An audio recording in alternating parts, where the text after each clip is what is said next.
जय श्री राधे कृष्णा दोस्तों। श्री हरि की कृपा आप पर सदैव बनी रहे। दोस्तों, आपने अब तक के 5 अध्याय में सुना कि भगवान गोलोक धाम में पधारते हैं। नारद जी बोले, भगवान गोलोक में जाकर क्या करते हैं? हे पाप रहित, मुझ सर्वता के ऊपर कृपा करके कहिए। श्री नारायण बोले, हे नारद, पाप रहित अधिमास को लेकर भगवान विष्णु के गोलोक जाने पर जो घटना हुई वो हम कहते हैं, सुनो। उस गोलोक के अंदर मणियों के खंभों से सुशोभित सुंदर पुरुषोत्तम के धाम को दूर से भगवान विष्णु देखते हैं। उस धाम के तेज से बंद हुए नेत्र वाले विष्णु धीरे धीरे नेत्र खोलकर और अधिमास को अपने पीछे कर धीरे धीरे धाम की ओर जाते हैं। अधिमास के साथ भगवान के मंदिर के पास जाकर विष्णु अत्यंत प्रसन्न हुए और उठकर खड़े हुए। द्वारपालों से अभिनंदित भगवान विष्णु पुरुषोत्तम भगवान की शोभा से आनंदित होकर धीरे धीरे मंदिर में गए और भीतर जाकर शीघ्र ही श्री पुरुषोत्तम कृष्ण को नमस्कार करते हैं।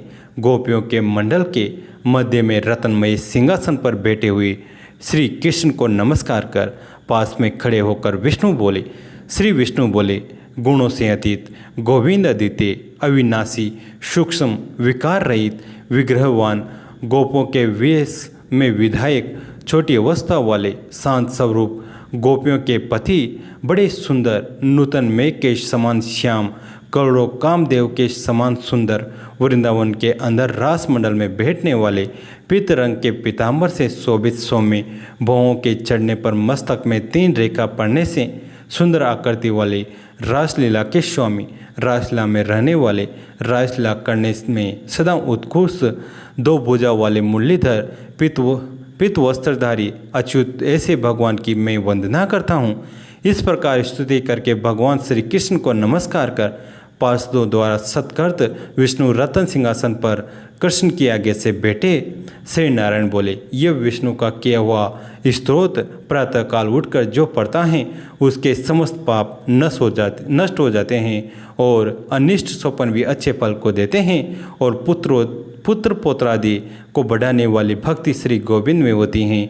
आकीर्ति का नाश होकर सत्कीर्ति की वृद्धि होती हैं। भगवान विष्णु बैठ गए और कृष्ण के आगे कांपते हुए अधिमास को कृष्ण के चरण कमलों में नमन कराते हैं। तब श्री कृष्ण ने विष्णु से पूछा कि यह कौन है, कहाँ से आया है, यह क्यों रोता है? इस गोलोक में तो कोई भी दुखभागी होता नहीं है। इस गोलोक में रहने वाले तो सर्वदा आनंद में मगन रहते हैं। ये लोग तो स्वप्न में भी दुष्ट वार्ता या दुख भरा समाचार सुनते ही नहीं। अतः हे विष्णु, ये क्यों कांपता है और आंखों से आंसू बहाता दुखित हमारे सम्मुख किस लिए खड़ा है? श्री नारायण बोले, नवीन मेघ के समान श्याम सुंदर गोलोक के नाथ का वचन सुन सिंहासन से उठकर माँ विष्णु मलमास की संपूर्ण दुख गाथा कहते हुए बोले। श्री विष्णु बोले, हे वृंदावन की शोभा के नाथ, हे श्री कृष्ण, हे मुरलीधर, इस अधिमास के दुख को आपके सामने कहता हूँ, आप सुने। इसके दुखित होने का कारण ही स्वामी रहित अधिमास को लेकर मैं आपके पास आया हूँ। इसके उग्र दुख रूप अग्नि को आप शांत करें। ये अधिमास सूर्य की संक्रांति से रहित हैं, मलिन हैं, शुभ कर्म में सर्वदा वर्जित हैं। स्वामी रहित मास में स्नान आदि नहीं करना चाहिए। ऐसा कहकर वनस्पति आदिकों ने इसका निराधार किया। 10 मास कला, क्षण, अयन, संवत्सर आदि शनेश्वरों ने अपने अपने स्वामी के घरों में इसका अत्यंत निरादर किया।